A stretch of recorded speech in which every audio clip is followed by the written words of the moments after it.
My challenge to you is to make this your year to discover your greatness.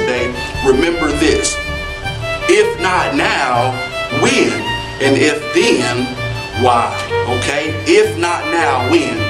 And if then, why? So I tell you, when I tell you that I have respect for you, that I admire what you're trying to do with your life, let me be real with you. Now that I've been funny with you, now we're gonna get real. Stop bullshitting everybody. Hey, your Uncle Larry, the lawyer, making 350 grand a year, that ain't money. That's not money. If you're not at least at multiple seven figures in this world, you are still broke, trust me. You need to be in a big damn hurry. Time is running out on you. There's 86,400 seconds in a day. The separator between people that win and lose is what we do with those seconds. And you're too slow, you're too cool, you're too casual, you think too much. You need to get in a hurry. The separator is gonna be who takes massive action quickly. Time's running out on you. You need to stop letting the damn world push your family around.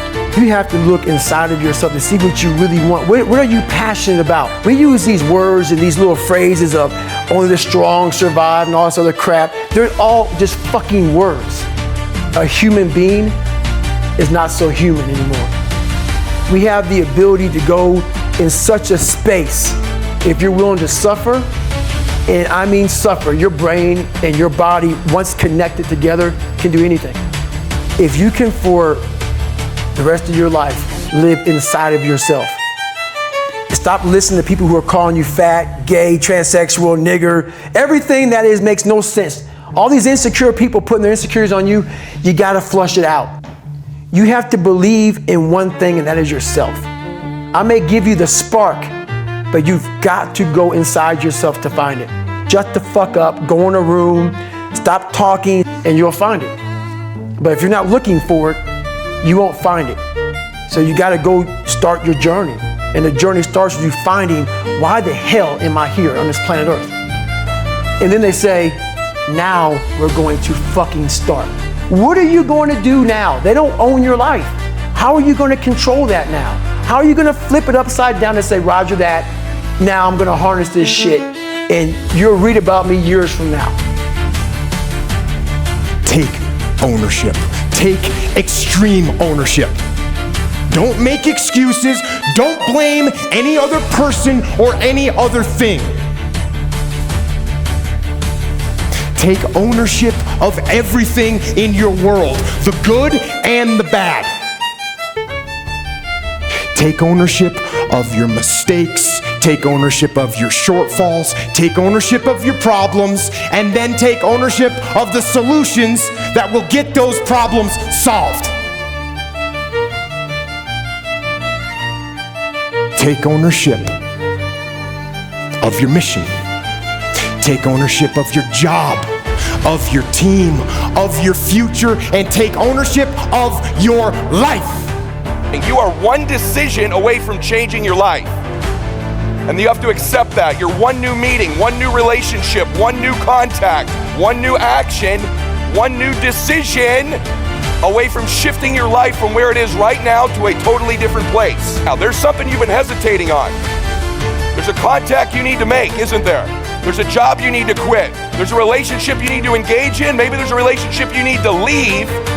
I don't know what it is, but I know there's a decision that you need to make to take you to the next level, just like I know that's true for me. Because decisions shape our destiny when they're backed up by some massive ass action. Okay, but you can't take the action if you don't decide. What you need is to be desperate.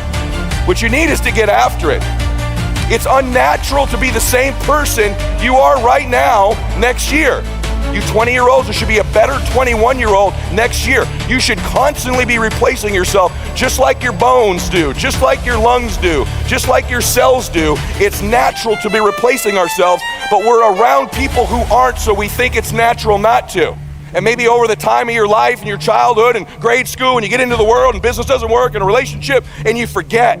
But I'm here to remind you tonight they were right. And what you're really after is that feeling. What you're really after is the way they made you feel is living up to it. Because at the end of our lives, I don't know whether or not you're going to live, but I know for sure you're going to die. If you spend the rest of your life worrying about what everybody thinks about you, someday you'll never have to worry about it again, because when you die, nobody will remember you were here. Stop worrying about what these people think about you. Live your dream. Worry about the people you love. And by the way, I know some of the very people you're doing it for are the ones not supporting you. They're the ones telling you to quit. They're the ones giving you heck. Just do it anyway. I know how great you are. I know what you're capable of. You were born to do something special with your life. You're not invisible. You're loved. You're cared for. You're cherished. You're believed in. Your pathway to changing how you feel about yourself, of getting to the next level, is always giving, always giving, always giving.